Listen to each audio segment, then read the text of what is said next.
So, every day is a school day.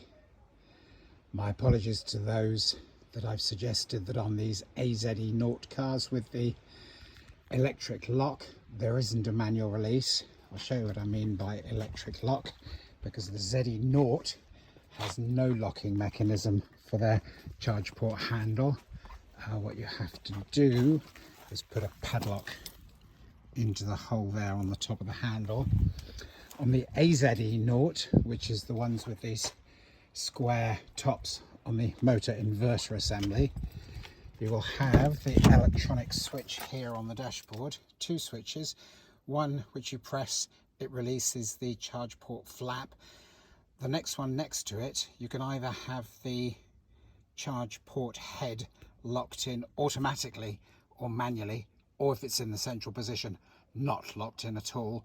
So when we're going somewhere public, we just put it on lock and nobody can take the charge handle out of our car. What I have discovered, because I have a loose lock, is that there is a emergency release for these. This little either flathead or crosshead screw that's in the top of the mechanism would be the emergency release, and you can just access it through the hole here.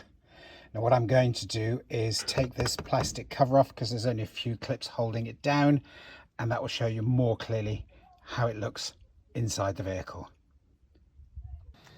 So I've taken off the plastic trim so that we can see it more easily. It's just here, and that can be seen through this hole in the plastic trim. You can get the screwdrivers to it. Just going to show you on the dashboard, I've got the switch switched to lock, which stays locked all the time. So now it stops the release lever from being pressed down, so somebody can't unplug you either to stop your charging or to steal your charger lead. Now we tend to leave it on lock when we are on a public charger, because most of them over here tend to have non-tethered chargers, and that stops even after it's finished charging. It stops somebody from stealing our cable, but because it's non-tethered, they can actually unplug the charger box end of our cable so that they can plug theirs in to carry it on. They still can't remove the cable from our car. If you had it on auto, it would release when the charging finished, and they could not only unplug here, but they could also steal your cable if it wasn't tethered. But anyway, the trick is to show you how this works. You can use either a flat screwdriver or a hex-headed screwdriver. Hex, I don't know what you call these, Phillips, posi drive, whatever. Anyway, I've got a screwdriver in here. Just turn it to the left. That one's not biting on the screw too nicely, so yes, it did. It worked a lot more easily than I thought it would.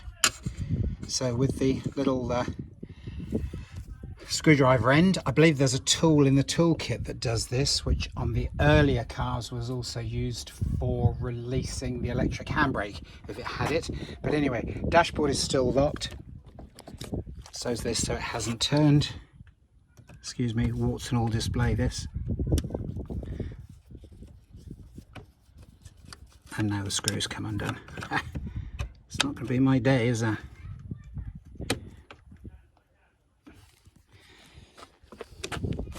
So, but there we go. It's still locked on the dashboard, but I've released it here with the emergency release. You can see I've plugged back in, and now immediately that I've plugged back in, the system has taken back over and it's locked the release handle. Obviously, this helps you to get the release handle out if for some reason the power has gone down or what have you.